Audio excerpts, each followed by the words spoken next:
Welcome to All the Things, a podcast for moms seeking an inspired life. Hi, I'm your host, Lisa Chin. I am a writer and a coach, and my most passionate truth is that the world needs the real you.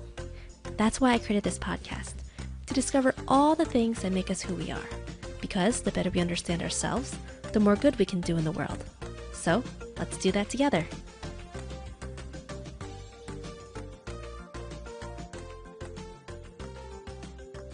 Hello, everyone, and welcome to today's episode. I am just so deeply honored and excited that my friend Regina is joining us today for this conversation. I wanted to first acknowledge that I am speaking and podcasting from the traditional and unceded territories of the Nipmuc and Massachusetts tribes.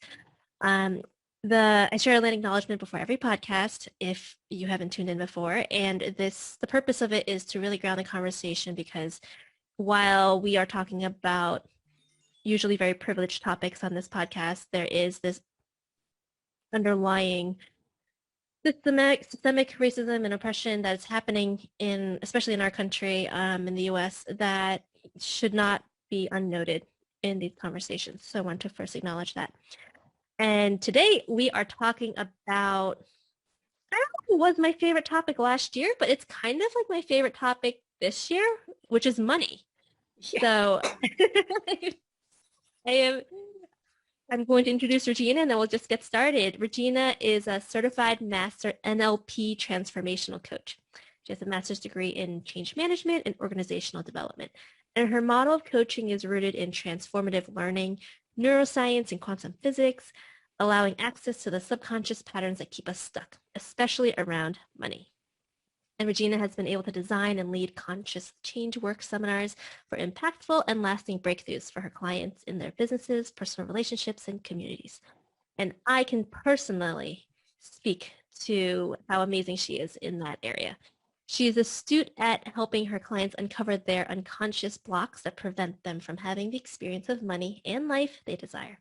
And her sense of humor, compassion, and commitment make her courses fun, impactful, transformative on multiple levels. And her humor, compassion, and commitment in general as a person, I'm, like I said, deeply honored to have you on. So thank you, Regina, for joining us today. Of course. Thank you, Lisa. So happy to be here. And thank you, everyone, who's listening. It's always a pleasure and a joy to be able to share this work and help people however I can. So this first season is People I Know. So I'd love to have you orient the audience to kind of how we know each other. Great. So we met through a seminar called the Marketing Seminar. It's put on by Seth Godin. And I was really there myself to talk about the work that I do and kind of formulate it for my website so I can get kind of an understanding of how I wanted to present it to the world. And I got a lot of validation of how impactful this work is. And I connected with Lisa, with you, because I really enjoyed our engagement.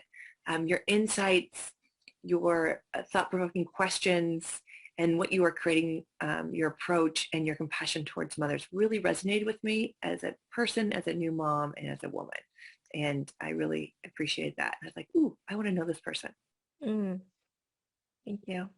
And I remember, I don't think I was scouring the pages, but I think there were hundreds, if maybe not 1,000 people in that seminar. So it's amazing when you find people, right? Like kind of all of that. And I remember reading some of your first posts and I said, this person, I need to know who she is because she is talking about money in a way that I haven't heard about before. And it resonated so deeply within me because I've read about money. I've looked at like all different ways of approaching it and trying to figure out like, how do I manage my money stories, my money blocks? And when I saw you writing about it, it kind of like, it threw me, I was like looking at it over here, like straight on, and it like threw me onto the other side of like the court. And I was like, oh, this is a totally different way of looking at it. And it makes so much sense. And so that said, I'd love for you to share with the audience, like what it is that, like how you approach money and like, how do you view it? Because like I said, it's just, I haven't heard about it before. I really think it's so insightful. Oh, thank you. So I really look at money as a lens of how we engage with life, how we do or do not value ourselves. It illuminates and really magnifies whatever our sense of self-worth is, our deserving and our sense of validity is really shows up in how we handle money, either ours or other people's.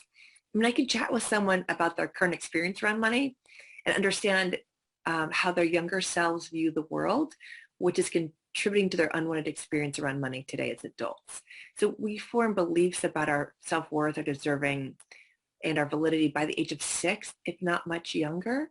And then those patterns run 24/7 for most of us. And so the upsets that you have around money today are most likely there because they were sourced by from belief patterns of a much younger self who was trying to make sense of their world at that time, who didn't have all of their capacities. So I always tell people, be really kind with yourself.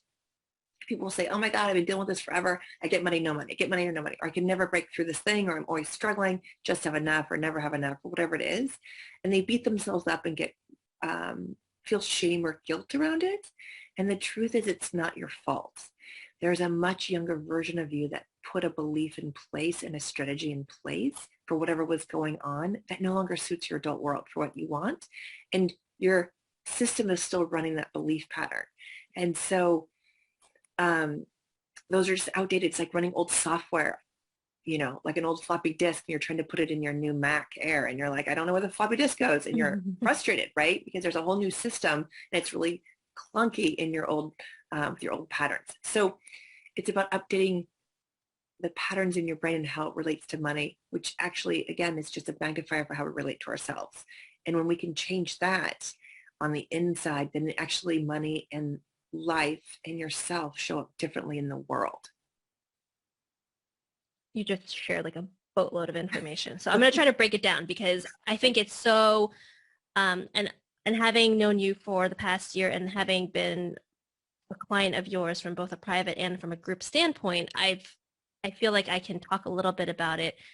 I have a better understanding of it, right? So I've had a practice, but I think for the listener on the other side it's a lot to take in. So you shared like by the age of 6, these patterns that we've developed have kind of taken hold in our brains. What does that actually mean? Like, can you share an example of like something that would cause a pattern to be created, and then like why that pattern just sticks with us? Like why there aren't other things that kind of override it as we are growing up? Absolutely. It has to do a lot with where your brain is at. So when we're in utero, your reptilian brain, your critter brain that's located at the base of your skull, the top of your spinal cord, is fully in function. And that brain deals with fight, flight, freeze. And then your cerebral cortex, which is the executive functioning brain up here, doesn't come fully online until you're in your early mid-20s. So you have a really long time where the reptilian brain or the critter brain is running most of the show. And so when that happens, like a child is very young and they have stress in their environment, it may not even be stress for them. It may be stress with their parents, their living situation.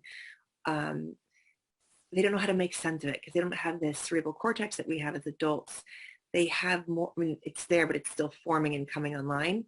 And even they don't have language yet. All they know is feeling and experience. So there may be tension, there may be fear that they feel from a parent, a grandparent, whatever, and they go, and all they can do is, there's fear, there's me, must be me. And it doesn't even link together as language, it just links together as experience.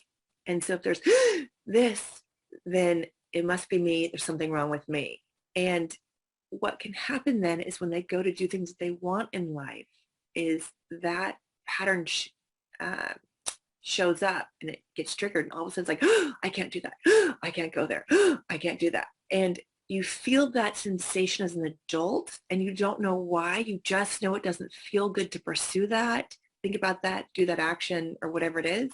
So you recoil from it, or you may try to use your willpower, which is really battling yourself to push through it. So an example I'll give of myself.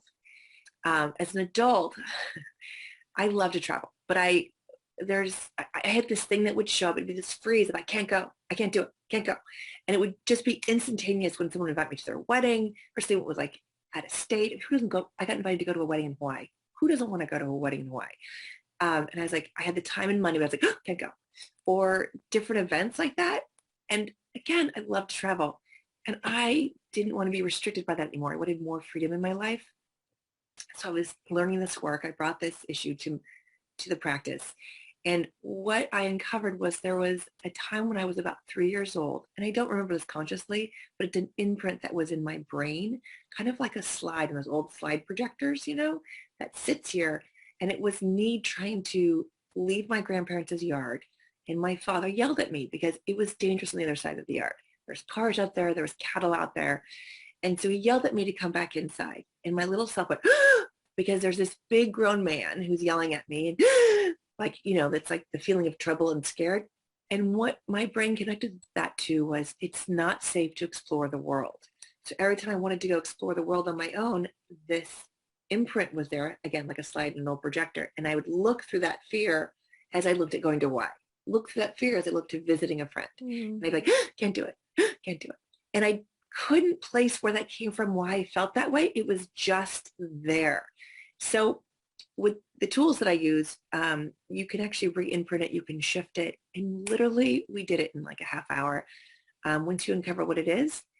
And that was like on a Sunday. By Tuesday, I'd gotten an email from this couple I know casually who were throwing a birthday party in New Orleans, which is many states away from me. Normally I wouldn't even go because I don't know them that well. And I'd be like, and I had my plane and my hotel booked within 20 minutes. It was just done.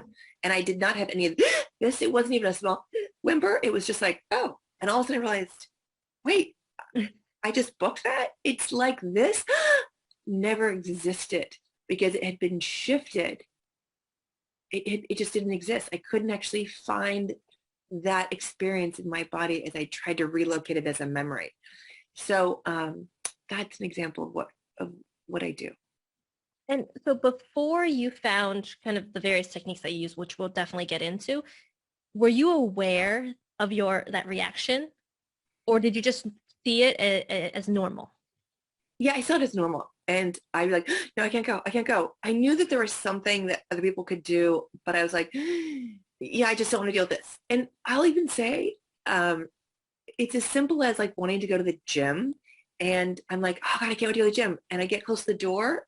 And this is a different imprint I had. And I'm like, I'll watch Netflix and order pizza. And the guilt and shame I had around eating a whole pizza and watching Netflix instead of going to the gym was less painful than crossing that threshold to go to the gym. Wow. And I had to re-imprint that too. It's really interesting whatever shows up and how it shows up in different parts of our life. I knew that I just considered myself a procrastinator or lazy. And so I'd blame myself. I'd shame myself. I'd feel guilty. So I couldn't see it as this is just what my younger self did to survive and to make sense of their world. I saw it as something was wrong with me as an adult because I should know better. Other people go to the gym. Other people go on trips. And I didn't want to share it because I also, again, was embarrassed. Well, it's amazing because like how many times do we say like, oh, it's just me, right? And I'll share kind of when after what I think my first session with you, I wasn't sure what I was really getting into. I tell people all the time, like I signed up for your work like without hesitation. I say, I've never clicked a PayPal link quicker than after our initial call. And then we did the session, and then I was just kind of like, I don't know, like, how do I know anything's changed, right? And then I went to log into my credit card, and I just noticed I didn't have this like wave of anxiety as I'm like typing in the password. And I was just like, oh, it was almost like I was just logging into like my work, account or something like that. It was just like really nothing to it. And I hadn't even realized that there was this like this normal experience that experience of having that anxiety was normalized within me. And it wasn't until it was gone that I realized I had it. That's great. I just had a client express the same thing where she has a hard time leaving the house and she like be in sweats and have anxiety. And we worked together and she was driving to meet, some family friends. And all of a sudden she goes, oh, I'm not sweating. I don't have anxiety. This is what most people must experience when they leave the house. it's this easy for them. And she was almost like it was an odd experience because she'd never been there before. She'd never been so um, lacking in the anxiety, absent of the absence of the stress and the sweating and anxiety. She was like, wow, I don't know myself in this place, but I'm glad I'm here. And wow, what a different experience. Yeah.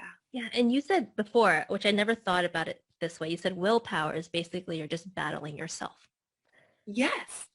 Uh, I'd never seen it that way, but it's so clear now.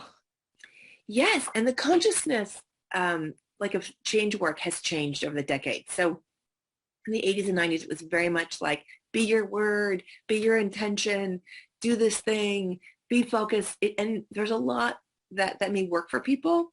But when you're talking about different parts of your brain, where your conscious brain wants the freedom of choice to travel and to go to the gym, and this part of your brain is saying, you're battling those two. And so if one side wins, you're like, or if the willpower wins and you get yourself to the gym, it's like, then you have this expectation you can do it every time. And part of you feels a little defeated. I see it a lot with dessert, like choosing dessert or not. And then the next time, if you try to go to the gym and you don't go, you feel defeated that you couldn't do it because you've done it before, yet part of you didn't want to go. And so there's this constant win-lose on both sides. And that's not a useful experience in life. A useful experience is just choosing. Do I want to go to the gym or not? Versus that battle, that internal struggle, and then the meaning we make about ourselves, whichever way it goes, Mm. is tough. Mm-hmm. So when you said that, like, you had this kind of imprint from when you were 3 years old. You you can't recall it exactly, but that's what it was. And there are times when, I feel like we make up stories like in our heads almost. Like when I'm trying to like explore something and I'm like, oh, maybe it's because of this, maybe it's because of this. Like, how do we know it's that, like, how do we know that this thing that we like that the credit card anxiety that I have, like, I don't know what it was linked to, honestly. Well, it's probably linked to a lot of things, but how do we, like, if I were to come to some sort of conclusion, I was like, oh well, yeah, I always do this because um like I always have anxiety going to see my mom because I don't know, like when I was younger, I walked into her room by accident and she yelled at me, something like that. Like, and sometimes, like, I think before this work, I would have thought something like that was kind of ridiculous, Mm. honestly, because it's like, yeah, like I'm just totally making that up. And I don't know, I don't know where I want to go with this, but it just feels like there is, like, I know that I have things that like I believe are true because I just feel like they are. And like, how valid is that? Or does it even matter if it's valid or not? If you just think it's true, then it is true. Like, I get where you're going with this because I will have a lot of times people will say, well, I don't have a memory for that, but I know people told me the story about myself when I was 4 or when I was 2. And I don't know. And sometimes that's what they'll access when we're going through the exercises. And it's fine. What I do is I just trust your system, whether it's something that you remember or something that you intuitively feel is right or is the answer. I will ask a lot of times, what's the youngest version of you?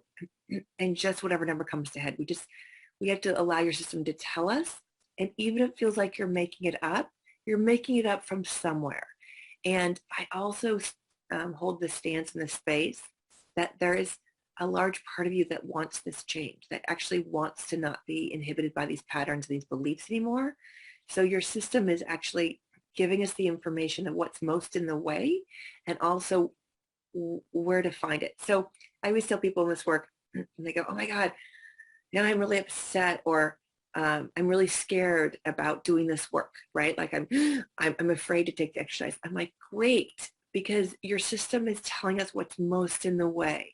So that is a wonderful thing. So let's dig into that, right? And then we can shift that and then we can see what's behind that and we can keep going because there is so much of you, unconscious and otherwise, that does want more freedom, more choice, more able to be yourself. and safety and love that it wants to show you what's in the way. So we just work in that space and just trust what shows up is what we need to see. Mm. I love that. And I think that this is a good time to kind of talk about the various techniques that you use, because I hadn't been exposed to that array of what you do. So I'd love for you to walk through um, all the things. All the things. So it's basically NLP, which is neuro linguistics programming, which is the language of the brain. There's a lot of NLP out in the world. There's a lot of people doing it. It's not held to a certain standard like therapy is or other modalities. So, but what I've specifically studied is called transformational NLP, which doesn't use formulaic approaches. It really sits with what the client is going through, how they've set up their model of the world, how they see the world, how they interact with themselves in that world, so that you can actually get in rapport and stand in that world with them and then help reframe it and revise the patterns that are in the way. And we only ever work with the things that they want to change. So if there's things that are working, great. Or if you like not being able to get on an airplane because you're afraid of flying, because you don't actually want to leave your house, you're really more comfortable being at home, then don't work on that. But if there's things that you do want to work on, then bring that. And I always, in Transformational NLP, we always trust the clients. What's what I want to look for? Their perception, meaning I will say, I don't know if this is accurate for you. You need to let me know. Does this land for you? Is this align with your own knowing about yourself and feeling into this? I always trust them first. I know my techniques work, but some techniques don't work with everybody. And I always trust their experience. If they say, that's not the right word, that's not the place, that's not the thing, great, we'll go down a different path. Because that is where there's most respect for the system and rapport that'll actually help you get to where you need to go. So NLP, we work with the brain. If that part of the brain, the critter brain, this critter brain only deals with sensations, images, sounds, flavors, smells, touch, all that stuff, right? All of our senses. The conscious brain deals in language. It also up here, it has the quality of your life. You make choices, you look at consequences, you decide, I'm gonna have a lavender bubble bath instead of a tea tree bubble bath, right? Back here, the critter brain just wants to know if you're survived or not. So these two can be at odds. The reason you don't have what you want yet is because most of the time, all techniques, books, seminars, meditations are all going through the conscious brain. Doesn't mean you won't get great insights, but you're just going through the conscious brain. And the conscious brain already knows it wants something different than to struggle and then to feel stress or fear and not feel worthy. And if we could go through the conscious brain to get to those patterns where they're rooted, we'd already have what we want. I wouldn't have a job. You can go through this. I'm not knocking any of those things, workshops, seminars, meditations, books. It's just a longer process. It's like walking from California to New York. You can get there. It just may take you a while versus just getting on a plane. So what we do with NLP, because we understand the language of the brain, how the brain works and communicates to allow change and what it needs, because the critter brain actually resists all change.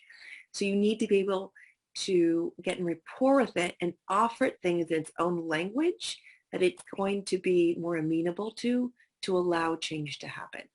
So that's what these techniques do. They're subtle. There's things that I do that you probably don't even notice. You do, there's things we talk about and we look at and I have people do and say, but there's other techniques that I'm doing and looking at their cues to see if I've gotten to the place that we need to get to, where the critter brain is calming down and is now going to be open to what we put in. Because that brain, your brain's only ever going to choose the best option, ever. And if it's choosing struggle, stress, not feeling worthy, those are the best options on the plate. So if we can give them other options that it knows it's survivable, then it will allow those to happen. And again, insights from books are great, but they don't get here. And they don't get here directly. They stay up here. I'll give an example. So if a child is raised in a house where they're being hit on the head by a hammer, whether figuratively or literally hit on the head by a hammer, they'll be like, ah, oh my gosh, and then they survive and they keep going. The critter brain goes, oh, got hit. Did we survive? Oh, we survived. All it cares about, did we survive? Are we dead? Did we survive? Are we dead? And this part of the brain is going, oh my God, I can't wait to be old enough to get away from this, to run next door, to go get shelter, to go find somewhere else that's safe. You get old enough, 18, your executive brain goes, I'm out of here. You move away. The critter brain is going, oh, well, we survived that. We survived it. And after a bit of time, it starts to go, are we still alive? And it will start to look for hammers and people with hammers to hit you figuratively or literally to know that it's still alive. So it will start to repeat the patterns that you survived as a way to let it know that you're still surviving, which is crazy, but this is how you can see yourself have money, have no money, have money, have no money, have money, have no money, or struggle the whole time. Your critter brain is happy to keep that same routine going, to keep you in debt because it knows you can survive. If you're watching this and you're still alive, you've survived. You are surviving those limiting patterns and beliefs and those struggles. So your critter brain is happy keeping you there until we interrupt it and give it something else. Now, it is running those patterns 24/7. So when we do interrupt it with, again, meditation, affirmations, other things, we're only interrupting it for like 30 minutes or an hour a day. But this is 24/7. And that part of your brain has seniority over your executive brain when you are in a place of stress, struggle, overwhelm. It comes online immediately because it's all about your survival. So the executive part shuts down and the patterns kick in. So this part of the brain, when you've left the actual hammer hitters of your family dynamic, will go out there and outsource it to roommates, to relationships, to bosses, to coworkers. It will find other people to bring on that type of stress, that type of situation. This is how we can continually find partners who treat us a certain way, how we continually find jobs that devalue us and then don't pay us what we deserve. This is how we can find roommates that don't respect us, don't see us, because it's our critter brain that goes, yes, that's it. And it lights up and we think, oh, that feels good, let's do it. And then you realize, oh, I don't want to be in this situation again. And then your executive brain takes over for a second. And then you have a bit of relief and then you go back to the same pattern. Yeah. So you just got to bring in new patterns that the critter brain can go, I can survive it. The critter brain doesn't want change because it doesn't know if the new change is survivable yet. So the work that we do in Transformational Nlp is we talk to the brain, we gently bring in things. So it goes, I can survive that. I can survive that. And then it can choose. It's like in your own example of the anxiety you had logging into your credit card. It didn't know it could survive not having that. And then we give your critter brain an experience of that it can survive that. And then it goes, okay, I'll choose this experience instead. So now that's your experience. So we can start to do that and build up to the experience you actually want. How did it happen that quickly? Because it literally was that I saw you, we had maybe an hour together, and then maybe a couple weeks later, the next time I log into my credit card, because I don't do it every week, the next week that I did it, or next time that I did it, it was not there. Like, how did that one session or not even that one session, but part of that one session override 30 plus years of experience? It's because, thank you for saying that, because people don't get how powerful this technique is. And they don't believe me. So I can't state it that way personally because I'll just look like a charlatan. Yep. But yeah. So I will tell you that it was bananas, that I literally was with Regina on Zoom. It wasn't like even in person. We were on Zoom for an hour. We went through some stuff. There were a lot of tears, not all of that. And then I got off and I, drank a bunch of water, went on my way, and I go the next time to log in. And then the following week, my husband and I had kind of like our year-end money conversation, which usually I'm defensive during, I have anxiety during, I'm snapping at him. And then I literally am sitting next to him like, you realize that I am not freaking out at you right now. So yes, it is powerful. And he witnessed it. He's like, yeah, this is actually a pleasant conversation that we're having, because we're talking about good things that had happened. It wasn't like neither of us had like tremendous losses or anything like that. Like we just were reviewing our financials for the year and then the year coming up, and that was it. And it was just, yeah. So I will be the person that says like literally in one session, such a big thing can shift. Not obviously, I can't guarantee it myself, but that's my experience personally. Yeah. Thank you. Yeah. And it's because, again, we're going to the place where the belief is sourced, where it's rooted. And when you shift it where it's rooted, then it's permanently shifted. It's significant and it's subtle. It is subtle. It's not like, you know, the heavens parted and angels sang and, doves were released. It's like, okay, that's over. And then you go, huh, I, I wasn't upset by that. Or that person didn't bug me the way they used to bug me. Like I used to get all, I'm like, oh, I actually walked out the door without even thinking twice to go to the gym. Weird.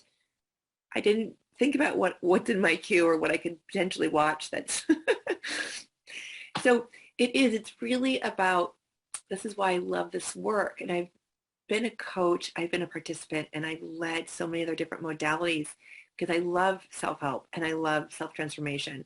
And I've finally gotten to this place where this is, um, again, subtle, permanent, significant change in ways that really takes the person into consideration in an entirety. But it's really, the simple thing is getting in rapport with that part of their brain that is freaking out and giving it another option in a way that the brain can allow it. It's the best way I can say it, again, using the language of that part of the brain and then letting it do the rest. Because once we do a shift like that, the pattern then recedes and the new pattern comes in. And I think another part of your work that I found particularly interesting was the link of these patterns and beliefs and how they're rooted in our family dynamics. Oh yeah, like the inherited family loyalties. Yes. So there's so much on this. I love this work too. So there's the beliefs that we create, the associations we create as children in a stressful environment that's going on. And then there's stuff that we inherit by choice from our families. So all little beings, all little babies are born in this world, just bundles of love. And all they want to do is give love and help. And when you're in that place, you can sense where there's pain, where there's upset, where there's trauma, where there's hurt.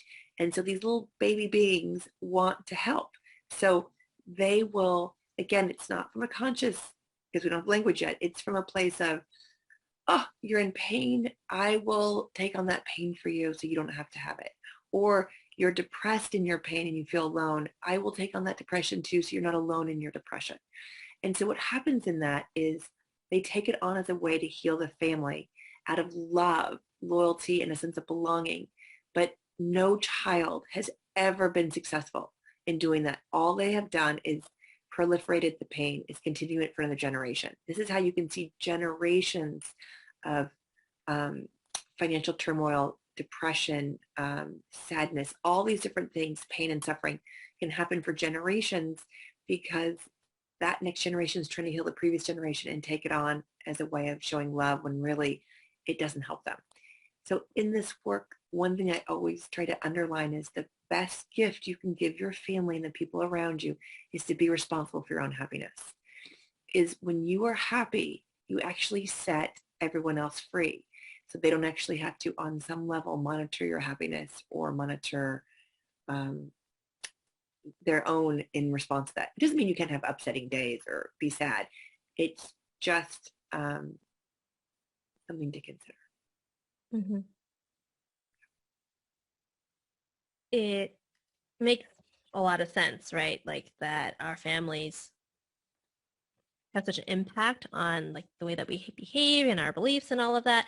And during your most recent course, you kind of shared how like with your like father's side, like you get this perspective of money, and then your mother's side, you get this perspective of money. Like, can you share a little bit about that? Yes, and I think yeah. So my father's side, they're farmers. So there's, you have to work hard. You have to work hard. You have to work hard. You have to work hard. And, um, and when you work hard, then you deserve it. Then it's like, it's great. And then you're like, it's like sacrifice. And when you grow up in that, then I think that's exactly how it's supposed to be. And so every time I go to earn money, it would be hard. I have to work. It'd have to be a sacrifice to get it. And that's actually not true. It's just a belief that I bought into because that's what the water I was swimming, that's what I was raised with. And to the point where when I left working for the family business and started doing this full time, I actually felt guilty not having to work hard from 8 to 5 every day. I was like, oh, my day's different. And then I couldn't wait for Fridays because I was like, oh, I don't feel guilt because it's the weekend. I'm not supposed to be working. And it took me a while to shake that. I did some exercises. I did some of this. And I was like, oh, wow. And now there's no guilt. I work when I work. I love it. It's easy. Money comes easy. These are the things that I practice as an example. In my mother's family, I'm trying to think of the example that I had. They were also ranchers of livestock, of sheep, but for them, they didn't actually have cash in their hand. They just had like sheep. If they needed money, they'd sell sheep and then they could buy groceries or gas. But there was also a place for my mother where there was shame in that she didn't get to have her own money. So there's a bit of also like not being able to talk about money, not being able to be excited about the money you have, no matter how much or how little, because she's not really allowed to have money. And she was also married at a time where, my father worked and she raised all the 4 kids. So she wasn't able to have her own money when she wanted to go back to work and buy a car for herself. She had a car, but she wanted to actually have her own money and buy a car. My dad said no. And she had to fight because it wasn't okay, because he's working hard, she has a role. And these are all beliefs that are passed down that then I'm swimming in as a child and I'm being raised around. And so I had to shift some of those beliefs too. Like, oh, it's actually really okay for me to have my own money. And it's really okay for me to spend on my own money on myself. And it's okay for me to spend money on other people. And it's also okay for me to have someone else buy me lunch without feeling I owe them, or we do this a lot. Like someone gives you a compliment, you feel like you have to give a compliment back. There's this big, and to just be able to say thank you. Because there's more choice from that place versus the nervousness and anxiety of like, how do I repay this? How do I get back? You're then in this place instead of in this thank you. And then the person who's gifting you something actually feels seen themselves, and they actually feel that you received what they've offered well. And that's a huge gift, because someone can't be a giver unless you take their gift. Someone can't be a giver until you take their gift. Yeah. I hadn't thought of it that way. Because you're basically like, if you kind of dismiss it, you're basically like, I don't want this compliment or whatever it is, and take it away. Yeah, if I try to give you a birthday gift and you say, no, don't want it, then I can actually give it to you. So then it's still with me. People I run into a lot have a lot of guilt or worry about what it's going to obligate them when they receive something from somebody. What they don't realize is the power is actually in the person who's receiving it, because you can actually take it or not take it. And if you don't take it, you don't take it. And if you take it, you take it. But I can't be a giver until you say yes and take what I have to offer. That's beautiful. It changes things, right? Yeah. And then as a giver, you're at the mercy of someone being willing to take what you're offering. And we can take things graciously, and we can also take things with boundaries. The where was I gonna go with this? The idea of everything kind of being set by the time you're 6 is a bit overwhelming. And I remember when I was working with you that first time, and I was like, oh, there's a memory from when I was 6. Oh, I was 6. Oh, I was it's just like this really bizarre thing. And I go to my husband and like, everything happened by the time I was 6. And this is even before you kind of actually said, by the time you're 6, you have all of this like imprinted in your body. As parents, what do we do? Like, I have a 7-year-old, Like, she's all set. She's done. She's baked. She's, I have no My humor would say you're screwed. you know, Yeah. but I think that if I were listening, that would be kind of my reaction. Like, oh my gosh, I've messed up royally. I have messed up my child for her whole life. Like, or I passed on these beliefs that I didn't even realize I was passing on. I mean, because you don't know what you don't know. But there is this, like, especially in our society, like the mom guilt and all of that.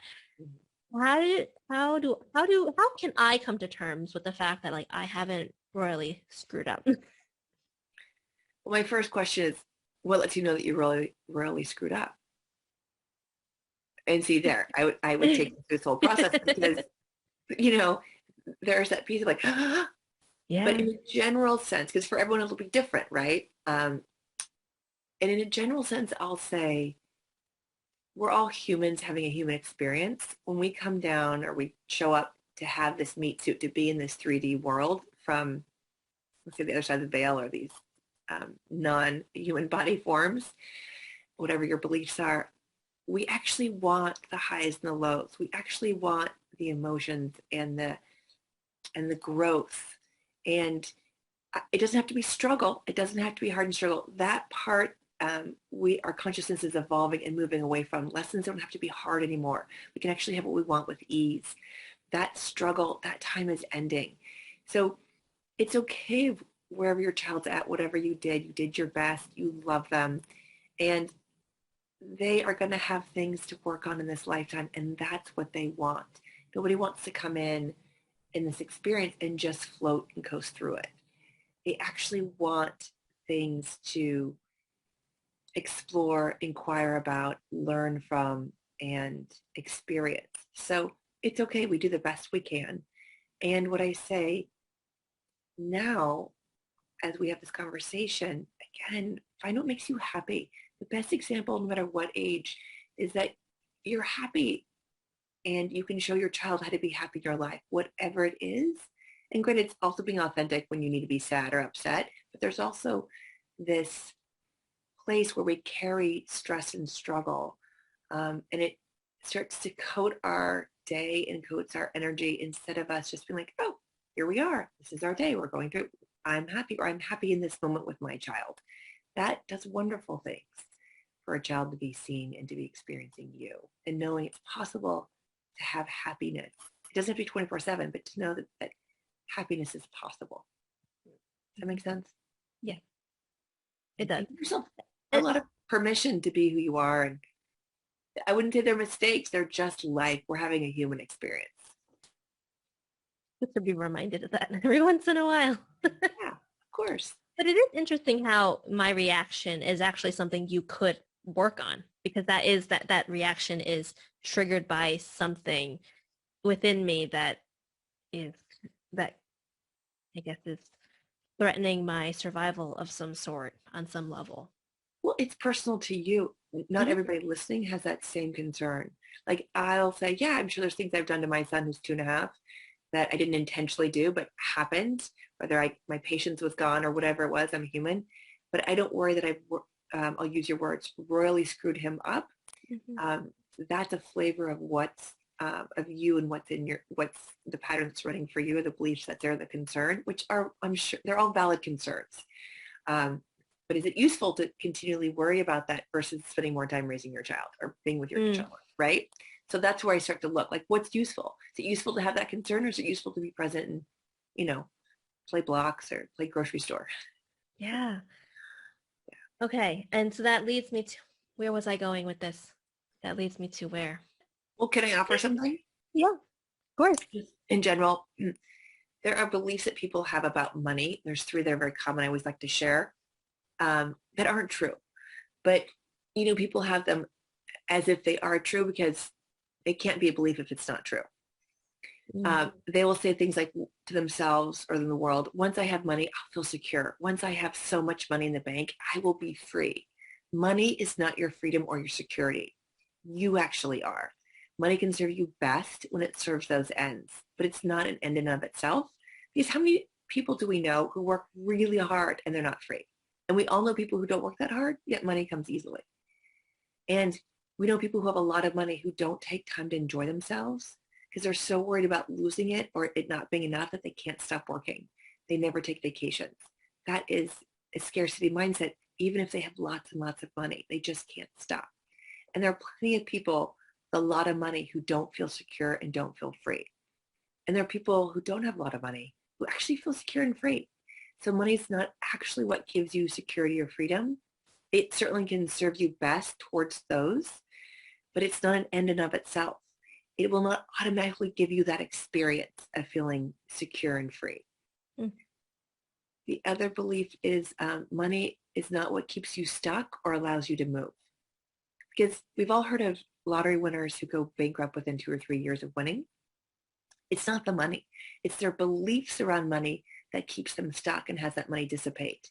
We've seen young celebrities shoot to fame quickly and then totally trash their lives. And I know a lot of people with money who will not allow themselves to do the things that they want to do. And you probably know these people too. You probably know a lot of people who don't have much money, but always seem to do the things that they want, go on their vacations or take time off. It just works out somehow. So I just want to underline, it's a belief that we often have that keep us stuck. And it's those limiting beliefs about themselves, whether it's a celebrity or a lottery winner, that has that money disappear and go away. The idea that you have to have enough money is just a function of beliefs.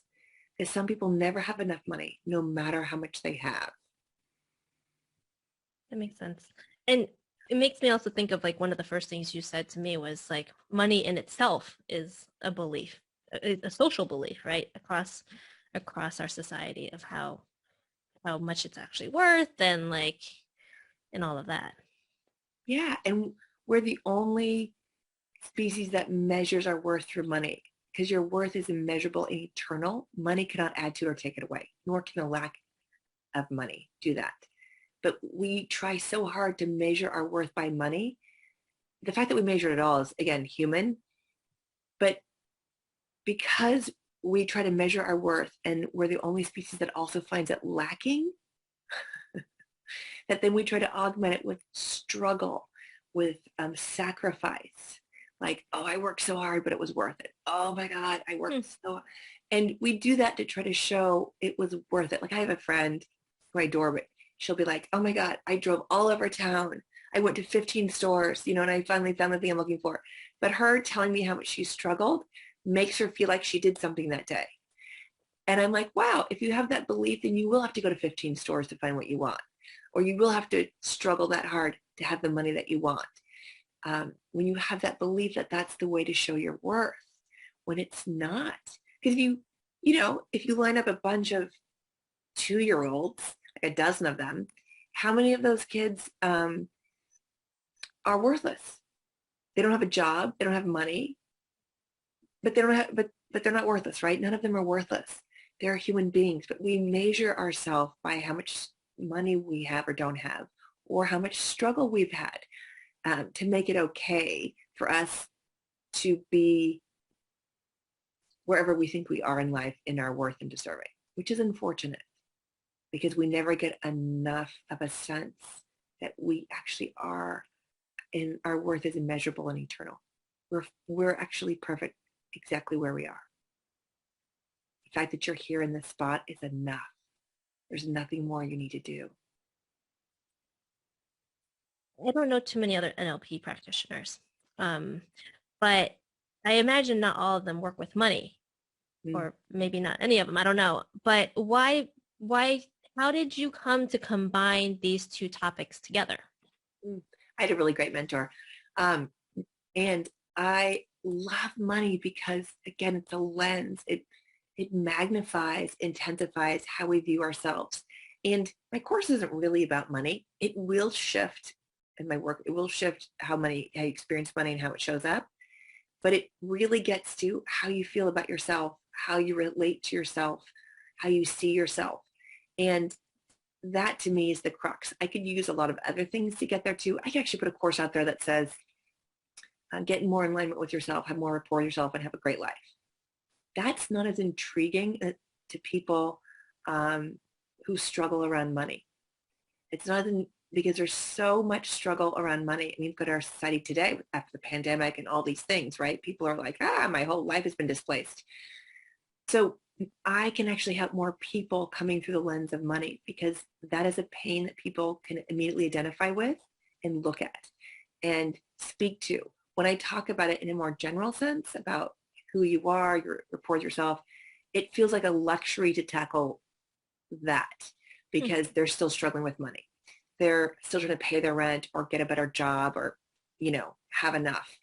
So because I've been that person on that side with the scarcity mindset and struggling, and that's how I felt. And I dismissed a lot of people who offered that work. Whether that would have worked for me or not, I don't know. But because it was like, I'm too busy trying to make myself okay and to feel okay and secure in providing for myself, I don't have time for this.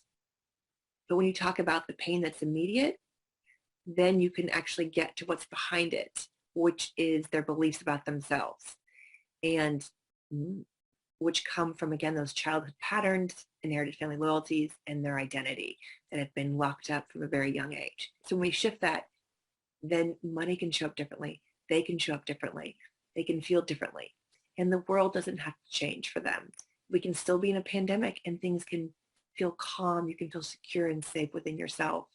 And you could still be in lockdown. Hmm.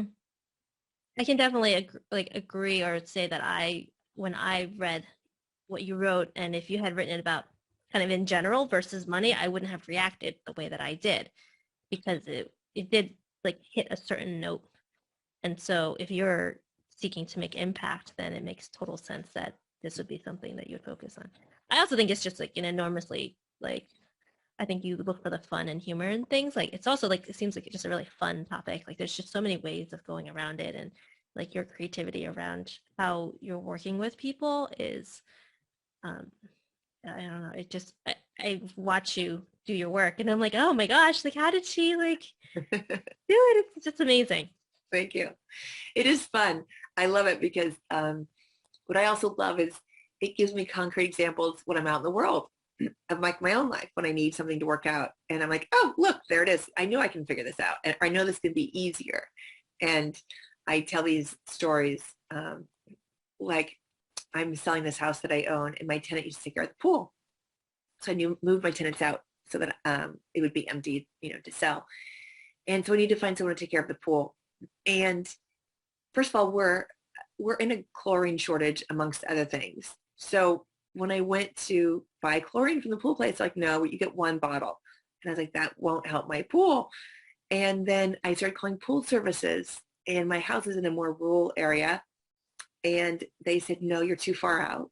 Number two, we don't have enough staff because we're all in shortage. And number three, we don't have the chlorine for new clients because we have to service our existing clients. So it was no, no, no, no, no, no, no. And I kept getting no's. And I was starting to get worried because my pool's turning green. And, who wants to buy a green pool? It wasn't a pond. It's definitely a pool. So I just sat and go, oh, wait a second. I know how to do this. Like, I know how to make this easy. This is my work. So I literally got a call back in a half hour. Like I just stopped because I was like, I don't need to go down this path. It's just going to work itself out. I got a call back and this guy goes, I can do your pool. And I was like, great. And he's like, I can see it tomorrow. Great. And then what I'd also put out there, what I'd also created was I want it to be affordable. This man charged me the same price I paid 6 years ago before my tenant moved in. I mean, we've had inflation, we've had a pandemic, there's a chlorine shortage. I laughed. I was like, this is just another example of how things can work out. They don't have to be stressful. Looking for pool service could take all day. We know what that's like when something you need to fix. You're like, I have to deal with this thing now because there's change going on or whatever. And, it's taking all my day and I'm stressed and I can't find the right person.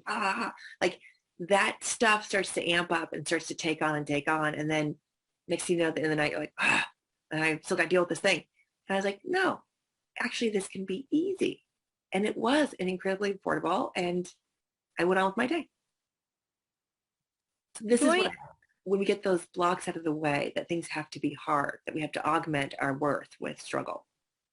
I mean, during that period between that last phone call and the return phone call, like what did you do? Did you just shift your mindset? Did you shift some internal beliefs within you? Like Tell me. Yes, I know. And I will say it this way. Yes. And it's because I've done this work and I've gotten almost all of the blocks out. And when something pops up, it's like, oh, it's like a little pebble in my shoe. I ping it out of the way. But I went, wait a second. I'm going down a path of struggle.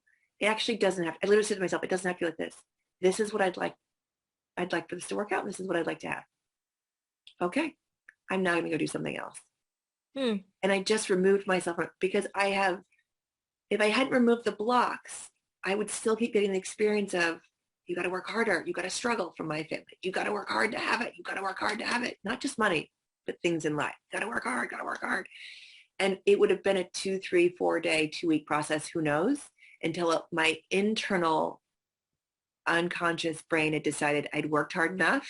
And who knows what that looks like, right? I don't know what my critter brain says is enough when the stress has gotten high enough. And I was like, no, I'm not doing that. And I've had many examples like that since. And I just go, oh yeah, that's right. I'll tell you this one. It's really funny. I'm trying to link 2 different banks that I have. That's an account. One with money to move it to one that doesn't have money. And I have been trying and they want all this information. And I'm like, I don't use a debit card. I don't use a checkbook for this bank. This bank I use for something else. But I need all this information to be able to link it to this other bank. And I'd get on the phone and it'd be like customer service and they drop off. And all of a sudden I just go, I don't want to deal with this anymore. I'm actually done.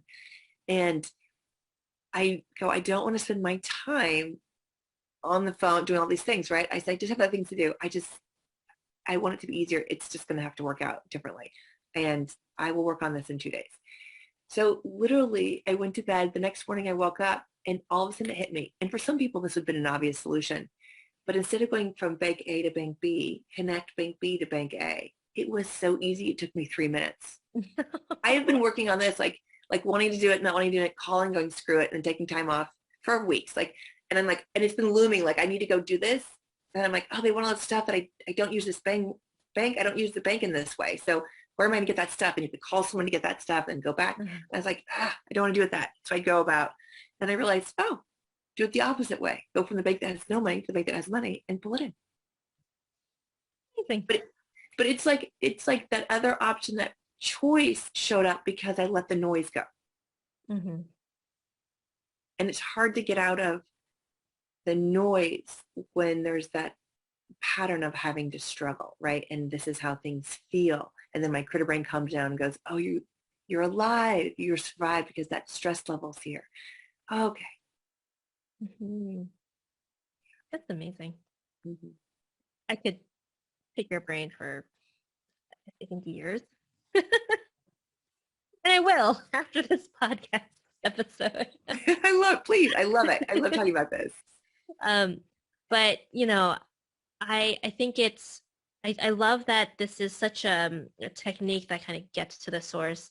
I was sharing in another Facebook group because someone was posting about kind of like feeling stressed and what kind of techniques do people use? And I said, I have taken some other work I've done and like what I've learned in your course as well. And just like, I'll do some like just inner child stuff. And I'm like, if we can just, and I find relief in it. And I don't know if it shifts it on the level that it would if I was working directly with you, but knowing that, there are these tools out there that actually help us kind of get to like the root of the problem. That's kind of like what I'm all about. It's like, how do you just get all the way down there and just pull it out instead of just, whacking it with a clipper or a lawnmower every week. Yeah. So I just love that. One question I ask all my guests is, what is one thing you know to be true? That we are creators. It's really our superpower. It's our birthright. We create our experiences here. And so if you are having one you don't like, then there's something in the way. And when things get better for you, then things can get better for each of us.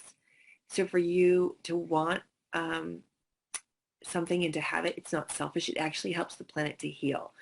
Because when I see that you're happy and you're getting what you want with ease, then I realize it's possible for me too. And the more of us that are out there creating the lives that we want, the more examples that it's possible. So the less people can fight up against, it has to be hard. There's less evidence that it has to be a struggle. So, and we need more joy, love, and happiness. And it starts with each of us having it and then being examples that we can have it in the world. That I know to be true. Beautiful. Thank you so much for coming on today and sharing. And I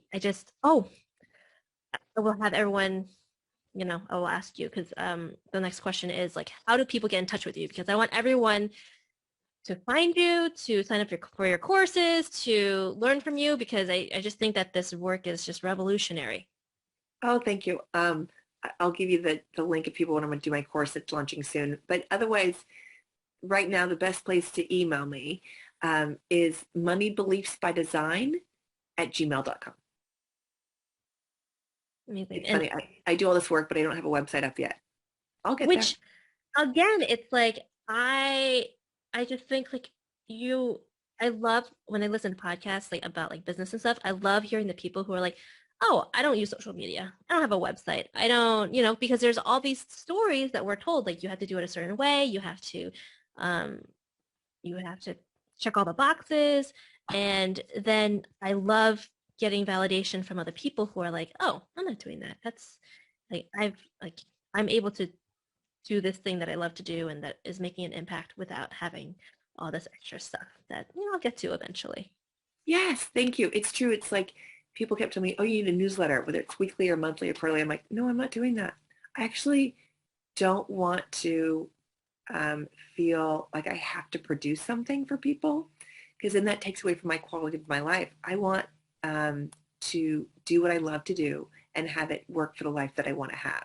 So I'll eventually have a website. I'm hoping in 2022 I'll actually put it together. I don't have a belief around it. Like I don't have anything in the way. I'm just doing what I'm doing and I love it. But I also don't feel the need I have to keep reminding people that there's value here. I don't have to keep being in front of people. For me, and everyone who wants to do a newsletter, please do it. There's nothing wrong with it. But how it was showing up for me is if I do that, then I'm in a scarcity place that people are going to forget that there's value, and I'm in competition and I have to keep your attention on my stuff and away or that all the noise that you're getting, I have to keep showing up. And I actually find there's more value when I send the email out if you hear from me less. And I don't believe there's a scarcity, and other modalities may work better for you, and then please go do it. I have no problem with that. There's enough for everybody to find what you want. Beautiful. And I know that you kind of have a longer email, but I think I can direct folks to I can direct them to my website and like a shorter, you go to lisaforreal.com/Regina, and then that'll direct you to Regina's work and her upcoming course, which is starting December 12th. December 12th. So I will be there. So I hope whoever's listening, come join and bring your friends and your family, because your world's going to get rocked for a few weeks. Yes, and come sooner because we're doing some prelim stuff too. But you're welcome anytime. We'd love to have you. Yeah. Thank you, Regina. Oh, thank you. This has been so great. I love and adore you. Thank you for having me.